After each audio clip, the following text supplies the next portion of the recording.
Fremantle have proved too fast, too classy and too determined for the visiting Western Bulldogs at Optus Stadium, winning their Saturday night clash by 54 points.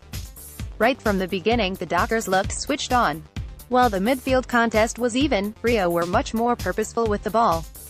In particular, they ran hard and moved the ball quickly across half-forward, getting themselves into good scoring positions time and again.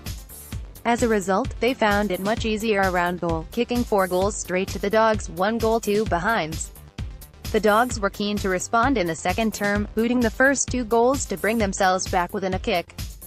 But their intensity wasn't matched by their execution, surrendering the initiative through silly mistakes in the middle of the ground, admittedly often under strong defensive pressure from the home side.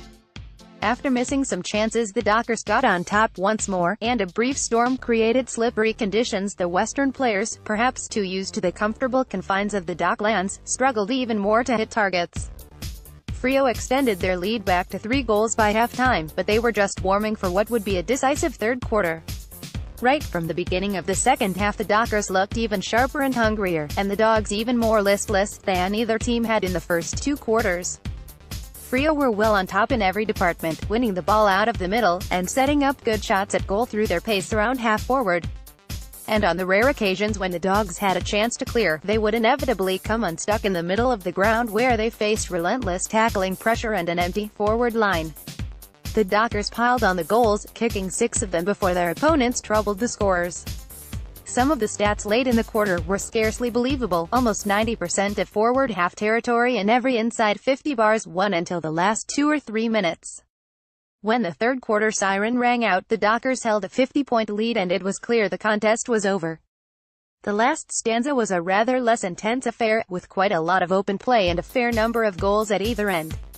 It did give a few individuals a chance to pad out some already impressive stats, most notably Nat Fyfe and Michael Walters.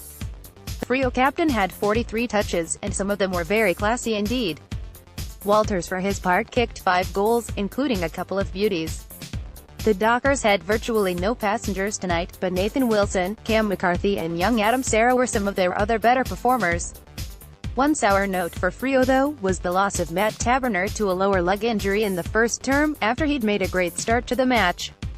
The Dogs will be bitterly disappointed not to have been more competitive tonight, after a couple of better performances recently. They did however get good games out of Toby McLean, Caleb Daniel and the impressive young ruckman Tim English. Billy Gowers made a nuisance of himself up forward with 2 goals. The story tonight though is Freo's performance, and their growing dominance at their new home ground. Some of their forward movement tonight, moving the ball laterally, quickly to create chances, will no doubt be heavily studied by their coming opponents. It certainly looked hard to stop this evening. A perfect tune-up for the Western Derby next week, as well as 4 valuable points for Freo. Final score: Fremantle 16.12.108, Western Bulldogs 8.6.54.